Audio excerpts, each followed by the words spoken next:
100 years gone. The hidden story of Uzayr, Ezra, the scholar beneath the olive sky. In the heart of an ancient valley, where olive trees bent under golden wind and stone roads carried the memory of forgotten empires, lived a young scholar named Uzayr. He was known across the small settlements not for wealth or power, but for his silence and wisdom. Uzayr spent his days among scrolls and cracked tablets, restoring words that time had nearly erased. His eyes carried a calm intensity, as if he saw beyond what others could perceive.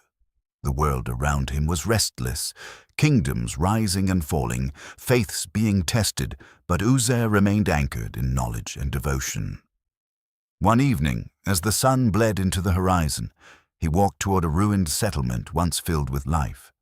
Birds circled above broken rooftops, and wind whispered through empty homes. Uzayr paused, studying the silence. "How does truth survive when everything else fades?" he murmured. That question would mark the beginning of a journey far beyond scholarship, beyond time itself, toward a mystery that even he could not yet comprehend: the forgotten city and the whispering scrolls. Uzayr entered the ruins as twilight deepened, carrying only a leather satchel filled with ink, bread, and fragments of ancient scripture. The city had once been alive with merchants, children, and prayer calls, but now only fractured walls remained.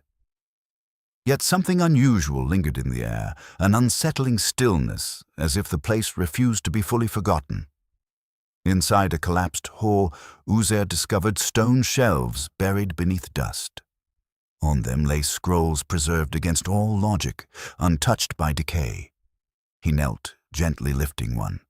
The script was familiar, yet strangely altered, as though time itself had rewritten it. As he read, his breath slowed. The words spoke of cycles, of communities lost and restored, of memory preserved beyond destruction. Outside, a sudden wind swept through the broken arches, carrying a faint sound like distant prayer. Uzayr turned sharply, but there was no one, only shadows stretching longer across the ground. Still, he felt it, an unseen presence observing him. And in that moment, the boundary between history and something greater began to blur. The journey that stopped time.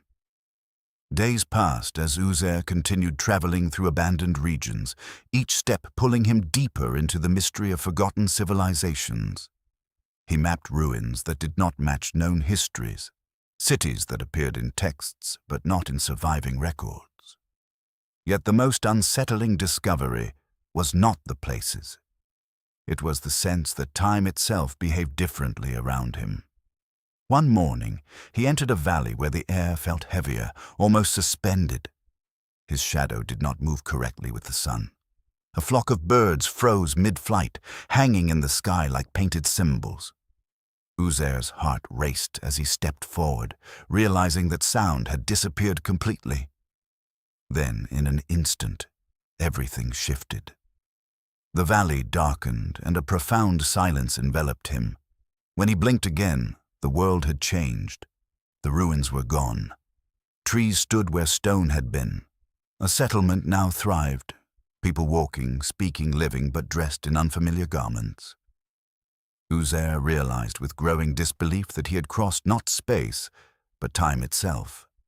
A century unfolded in a breath. Uzayr walked through the living settlement in shock. Faces passed him without recognition, voices echoing in a language close to his own, yet altered by generations. He approached an old man sitting beneath a tree and asked the year. The answer struck him like a physical blow. It was more than 100 years beyond the time he remembered. His knees weakened. The scrolls in his satchel felt heavier, as if they carried the weight of lost centuries. Children ran through the streets speaking of ancestors Uzayr himself once knew in his own lifetime. The world had moved on without him. Yet what terrified him most was not the passage of time, it was the realization that no one remembered the ruined city he had just left behind. When he described it, people shook their heads, calling it legend or confusion. Uzair stood alone in the center of a living world that had erased the world he knew. And somewhere deep within him, a question began to form. Had he been preserved or removed? The test of memory and faith. As night fell, Uzair retreated to the edge of the settlement, unable to accept what he had witnessed. He opened his satchel, expecting decay, but the scrolls remained untouched, perfectly preserved despite the impossible passage of time. His hands trembled as he realized that while the world had aged, his knowledge had not. He began to read aloud under the moonlight, reciting passages from memory. As his voice carried into the darkness, something extraordinary happened.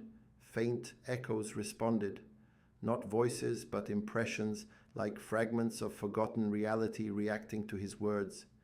The air around him seemed to pulse, as though unseen layers of existence were overlapping.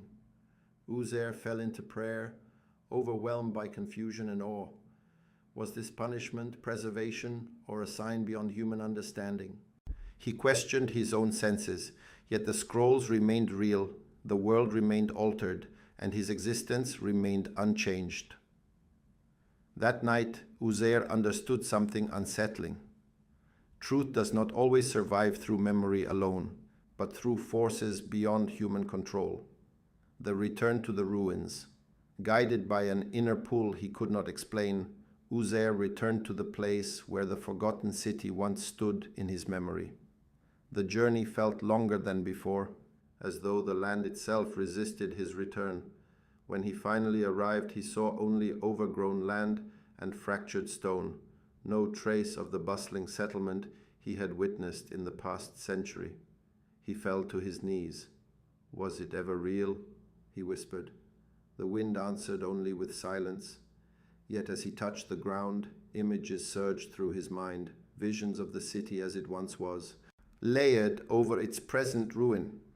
Suddenly, the same distortion he had experienced before returned. The air thickened, light fractured, and time bent once again. Uzair stood frozen as past and present overlapped like pages of a book being rewritten. In that moment he understood that reality itself was not linear here. It was folded, and he was trapped within its folds. The burden of eternal witness.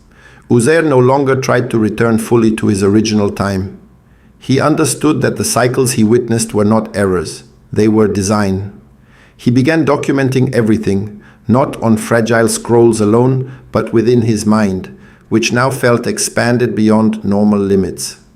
He moved between moments, sometimes seeing the settlement thriving, sometimes watching it decay into ruins again.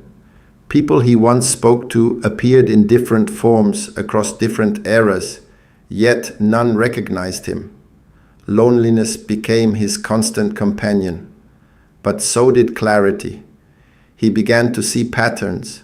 Civilizations rose when knowledge was preserved and collapsed when it was abandoned.